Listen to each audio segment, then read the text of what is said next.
We need to store a lot of user queries in our database. So if we don't store it correctly, our system could take a hit. So we need to partition the data in a way that's very easy to retrieve and update. Let's look at the data we need to partition.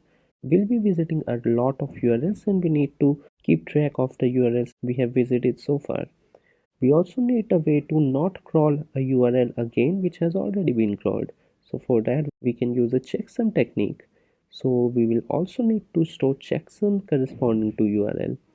There could also be some URLs which are different but have the exactly same content on them. So apart from just URL checksums, we should also have document checksums. One simple and efficient way to partition data could be to store all the data corresponding to a hostname on the same server. It means all the web pages we crawl from a website can be stored on the same server. We could instead also use a distributed hash table, which keeps track of which data is stored on which server. To balance out the load on servers, we can use consistent hashing along with it. For the fault tolerance of our web crawler, in case our system goes down, we can rebuild our index from scratch because we can just decrawl the web pages anyway, but that would be a really inefficient way.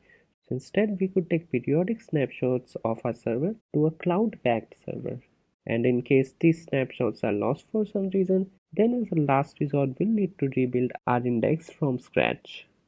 Now, a common way to store words or strings is to use a trie. So let's think about how we will design this trie.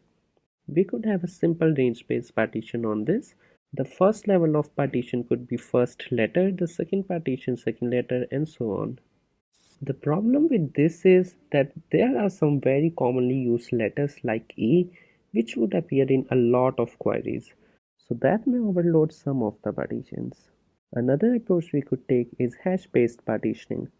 We pass each term to a hash function which will generate a value, and we use that value as a partition key. This will also help us to prevent overloading of partitions.